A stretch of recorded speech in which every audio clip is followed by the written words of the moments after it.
तो क्लाइंट कभी भी एग्री नहीं करता था इंश्योरेंस के, हमेशा टालता था, नहीं कोई जरूरत नहीं है, मेरे पास काफी अरेंजमेंट है, मैंने बहुत कुछ कर लिया है।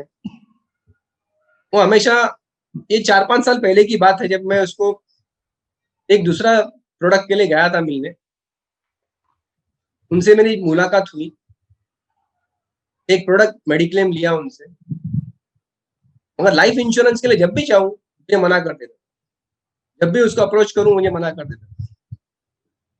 फिर मैंने उनके वाइफ के साथ एक अपॉइंटमेंट लिया, मैंने बोला वाइफ होम मिनिस्टर है, वही डिसाइड करे इसकी ये सब चीजें।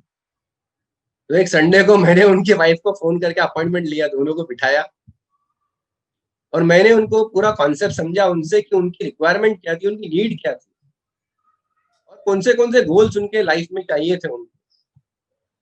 मैंने काफी लिस्ट डाउन किया और उसमें से पता पड़ा कि उनका स्ट्रेंथ जो है प्रॉपर्टी पे है, लोग प्रॉपर्टी रेंटल इनकम पे पैसे कमा रहे थे और वो उनका मैक्सिमम स्ट्रेंथ था। फिर मैंने उनका कॉन्सेप्ट, उसने बातचीत करते करते उसने डॉटर पे आई अपनी कि मेरी डॉटर 5 साल की है और मुझे उसका पढ़ाई करने के लिए अब्रॉड जाने के लिए मुझे 5 से 6 करोड़ का बजट चाहिए 15 साल के बाद।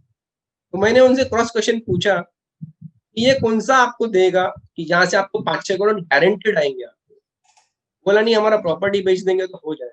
मैंने बोला 15-20 साल के बाद क्या आप श्योर है कि आपको इतना पैसा मिलेगा और उस टाइम बिकेगा आपको जिस दिन पैसा चाहिए आपको। फिर मैंने उनको इनकम कॉन्सेप्ट समझाया, सब कुछ समझाया। फिर उन्होंने खुद बोला कि नहीं, ये गोल तो मुझे गारंटीड चाहिए, मुझे इसमें रिस्क नहीं लेना है, मुझे कहाँ पे भी इसमें रिस्क नहीं लेना, ये मुझे गारंटीड पैसा उस टाइम पे होना चाहिए। तो ये कॉन्सेप्ट को मैं पकड़ के उनको मैंने काफी देर डिस्कस किया, उनको नीड एनालिसिस करके उनको समझाया। फिर मैंने उनका लक्ष्य बताया कि आपके बच्चे का लक्ष्य में अगर कुछ बीच में हो जाएगा, अगर आप नहीं रहे तो कैसा लक्ष्य पूरा हो। फिर उन्होंने बात समझी, उन्होंने कॉन्सेप्ट समझा। फिर उसने अपने आप, मैंने एक्स अमाउंट का पॉलिसी बताया, उन्होंने एक्स प्लस वाई किया। उसको मालूम पड़ा कि वैल्यू क्या है उस चीज की, 15 साल के बाद एक गारंटेड है और गवर्नमेंट गारंटेड। मैंने प्रोडक्ट का नाम भी नहीं बताया था, मैंने खाली कॉन्सेप्ट समझा। वो कॉन्सेप्ट में ही खुश हो और उन्होंने प्रोडक्ट लिया, उसको अच्छे से एनालाइज किया। मैंने उनको वर्किंग दिखाया, ये टाइम पे आपका ये टाइम लाइक होगा, अगर आपको कुछ हो जाएगा बीच में तो आपको 10% कंपनी भी दे रही है आपके खर्चे के लिए, आपका प्रीमियम भी बंद हो जाएगा और at the end of the term आपको पूरे लमसम पैसा भी मिलेगा।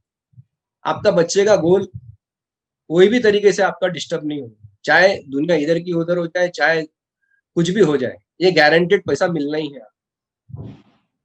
तो उसकी वाइफ को बहुत समझ में आया, she was very very impressed. उसने बोला नहीं, मुझे ये तो करना ही है। एक बार होम मिनिस्टर कंफर्म हो गया तो सेल थोड़ा इजी हो गया उसके बाद। फिर उनको समझ में आया कि वैल्यू क्या है, प्रॉपर्टी और उसके बीच में डिफरेंस क्या है, प्रॉपर्टी में कितना अनसर्टेनिटी है और हमारा जो कॉन्सेप्ट था वो सर्टेन गारंटेड प्रोडक्ट था। उसने बोला ये ठीक है, ये हम लोग कर लेंगे। उसने एक हफ्ते बाद वापस बुलाया, सेकंड मीटिंग की और एक बार समझा, अपने सीए से भी पूछा। उसके बाद उसने जाके फाइनली 9 लाख का चेक करके क्लोज किया। तो इसको टाइम लगता है, पेशेंस और अंडरस्टैंडिंग चाहिए कस्टमर को समझाने के लिए। और मेरा ऑब्जेक्शन वही था कि मैं आपकी बेटी के सेफ्टी चाहता हूँ, मेरा खुद के लिए नहीं चाहता। आपकी बेटी का गोल करना है मुझे, हमें और कुछ नहीं चाहिए। और मुझे भी सेटिस्फेक्शन हुआ कि मैं उनकी बेटी के लिए कुछ करके आया और सही करके आया उनके फैमिली के। It's was a closest experience for a child's education.